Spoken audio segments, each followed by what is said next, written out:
계시록 14장 4절에서 5절에 이 사람들은 여자와 더불어 더럽히지 아니하고 순결한 자라. 어린 양이 어디로 인도하든지 따라가는 자며 사람 가운데서 속량함을 받아 처음 익은 열매로 하나님과 어린 양에게 속한 자들이니 그 입에 거짓말이 없고 흠이 없는 자들이더라 하고 말씀하고 있어요. 특징이 순결하다는 거예요. 그러니까 거룩하다는 것이죠. 그리고 순종. 어디로 어린 양이 인도하더니 무조건 내가 싫어도 아멘 하고 무조건 따라가고 순종하는 영혼들이에요. 그 다음에 그들의 입에는 거짓말이 없어요. 거짓이 뭡니까? 거짓, 이 마귀, 죄, 이 거짓의 영, 마귀가 그 영혼에 지배하지 않기 때문에 어둠이 1%도 그 마음 안에 거하지 않고, 그러므로 그 속에서는 거짓이 나올 수가 없는 것이죠. 그래서 그리고 흠이 없는 거예요. 티, 죄가 마음 안에 없는 거예요. 흠과 티와 같은 죄가 없어서 더 이상 거짓의 마귀에게 지배당하지 않고 세상 신이 주는 선악과 먹지 않고 어린 양과 연합해서 생명과를 먹는 거룩한 예수님의 신부들이다 라는 것을 말씀해 주고 있습니다. 이런 것은 경험이 없어도 이론으로라도 좀 알고 있어야 돼요. 언젠가 우리도 경험해야 되니까. 그래서 이런 예수님의 신부가 어떤 분이 신부인지를 우리는 명확하게 알고 그것을 목적으로 해가지고 우리는 부지런히 그들이 간 길을 우리도 뒤따라 가야만 우리도 신부의 복을 얻을 수 있지 않겠어요?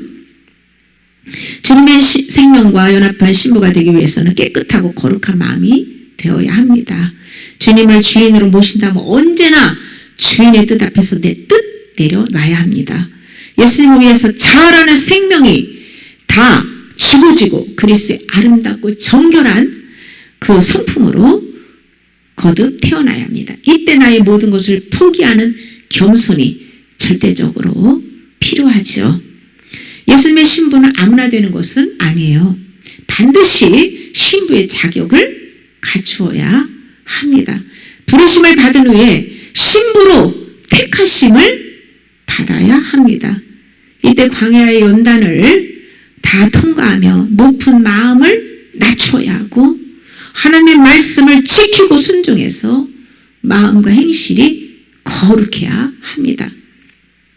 나라는 존재가 다 사라지고 내 안에 그리스도의 살아있는 말씀으로 채워져서 이제부터는 내가 사는 것이요 아니요 내 안에 그리스도가 살 때에 신부의 예복을 입게 되는 것입니다. 입술로만 선포해서 되는 부분은 아니에요. 입술로 우리는 믿음으로 선포해야 돼요.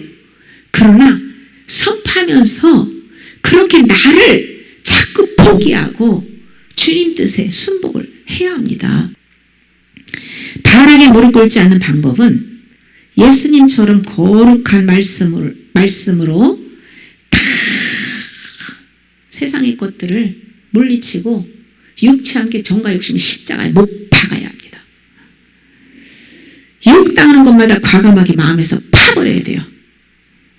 이때 수치와 모욕과 멸시와 박해와 가난과 각종 고통이 따르지만 주님을 의뢰하면 넉넉히 이길 수 있는 힘과 은혜를 받습니다. 예수님의 신부가 되기를 갈망하는 분들은 이 땅에서 육신적으로 편하게 잘 먹고 잘 살아야 되겠다는 생각 자체도 내려놔야 됩니다. 신부가 되기 위해서는 내가 소유하는 모든 것을 마음에서 파버려야 돼요. 모든 것에서 주님이 중보자가 되어야 합니다. 내가 없어지는 희생을 통해 소금과 빛이 되어야 돼요. 자기를 전부 드리는 대가를 치르지 않고 예수님의 신부가 되겠다라는 것을 꿈 깨야 돼요. 그냥 밤을 새워서 처리하면 한다고 되는 게 아니에요. 하나님 앞에 봉사하고 헌금 많이 들여서 신부가 되는 게 아니에요. 주권을 하나님께 드리고 자기의 모든 것을 다 내려놔야 돼요. 그것은 쉽지 않습니다. 나를 버린 만큼 겸손해지고 그 자리에 주님의 임재와 말씀이 채워지죠. 은혜를 택함받기 위해서는 나라는 타락한 정욕과 죄를 버린 값으로, 그 값으로, 나를 팔은 그 값으로 주님의 생명을 사는 것이요. 거저받은 하나님의 은혜로 부름받았으면 그 다음부터는 믿음으로 은혜를 받기 위해 자신을 포기하는 대가 지불을 꾸준히 해야 합니다. 나를 포기한 곳마다 주님의 은혜와 신령한 복이 채워짐을 믿어야 합니다. 모세는 히브리서 11장 26절에 그리스도를 위하여 받는 수모를 애굽의 모든 보화보다 더 큰 재물로 여겼으니 이는 상 주심을 바라봄이라. 상 주시는 하나님만을 바라다보고 애굽에서 왕이 돼서 다 누려야 될 그런 권리를 전부 포기해버리고 광야로 나오잖아요. 이 세상의 모든 보화는 죽으면 다 사라져 없어져요. 그러나 주님을 믿음으로 받는 고난은 주님의 나라에서 상상할 수 없는 상급을 받게 됩니다. 바울도 빌립보서 3장 14절에 표대를 향하여 그리스도 예수 안에서 하나님에 의해서 부르신 부름의 상을 위하여 달려가노라 라고 했어요. 표대는 믿음의 주에 온전케 하신 예수 그리스도입니다. 예수 그리스도만을 바라보는 영혼이 천국에 도달하게 되는 거예요. 그래서 우리의 시선이 주님께 고정되어 있어야 돼요. 그래야만 성령의 인도를 받으며 하나님의 법대로 믿음의 경주를 해서 상을 받을 수가 있죠. 로마서 8장 36절에 37절에 누가 우리를 그리스도의 사랑에서 끊으리요. 환난이나 공고나 박해나 기근이나 적시나 위험이나 칼이랴. 기록된 바 우리가 종일 주를 위하여 죽임을 당하게 되며 도살할 양과 같이 여김 받았나이다 함과 같으니라. 그러나 이 모든 일을 우리를 사랑하시는 이로 말미암아 우리가 넉넉히 이기느니라. 매일 십자가 지고 사는 그 신부들의 모습이 우리가 종일 주를 위하여 죽임을 당하게 되며 도살할 양같이 여김 받았나이다. 이런 삶을 살게 되는 거예요. 예수님을 사랑하는 사람들이 환난과 공고와 박해와 기근과 적신과 위험과 칼을 이길 수가 있습니다. 마귀가 아주 다양하게 여러모로 넘어뜨려 공격하는 모든 것을 이렇게 나는 죽고 그리스도를 살 때에 넉넉하게 이길 수 있는 은혜를 공급받게 되는 거예요. 예수님을 사랑하는 은혜는 어디서 올까요? 저는 회개라고 생각합니다. 어떤 사람들이 그리스도를 위하여 고난에 그 고난을 기쁨으로 또 감당할 수 있을까요? 예수님께 와서 한 여인이 눈물로 예수님의 발을 적시고 그의 머리털로 예수님의 발을 닦고 그냥 수없이 그 발에다가 입을 맞추고 그 비싼 향유를 깨뜨려서 예수님의 발에 붓습니다. 그때 예수님께서 그의 많은 죄가 사해졌도다. 이는 그의 사랑함이 많음이라. 사함을 받은 일이 적은 자는 적게 사랑하느니라고 말씀을 하세요. 여기서 예수님께 죄를 탕감받은 만큼 사랑한다는 것을 알 수 있잖아요. 주님을 마음 중심으로 사랑하는 것은 죄를 회개한 만큼 주어지는 거예요.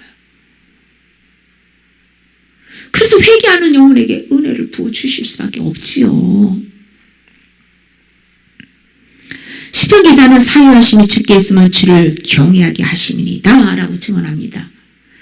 그러니까 죄를 회개한 영혼이 주님을 사랑하고 주님을 경외할 수 있다는 것이죠. 생명책에 기록된 영혼들이 회개하여서 주님께 죄를 탕감받고 주님을 사랑하며 경외하는 모든 선한 행위가 기념책에 기록하신다는 말씀이 나와요. 말라기 3장 16절에 17절에 보시면 여호와를 경외하는 자와 그 이름을 존중히 여기는 자를 위하여 여호와 앞에 있는 기념책에 기록하셨느니라. 만군의 여호와가 이르노라. 나는 내가 정한 날에 그들을 나의 특별한 소유로 삼을 것이요 또 사람이 자기를 섬기는 아들을 아낌같이 내가 그들을 아끼리니. 아멘. 특별한 소유는 여기서 보아와 같이 예수님의 신앙을 끝까지 수호한 신실한 남은 자, 신실한 그리스도인을 말하는데요. 하나님께서 이렇게 구원받은 영혼들을 생명책에다 기록한다는 말씀들이 나오잖아요. 여기서는 주님을 경외하고 존중히 여기는 자를 기념책에다 기록하는데 이 책이 여러 가지 하나님 앞에 책들이 있는데요. 시편 139편 16절에는 그들의 일거수일투족을 기록한 주의 책이 나옵니다. 우리의 일거수일투족을 다 기록한다는 거예요. 주의 책에.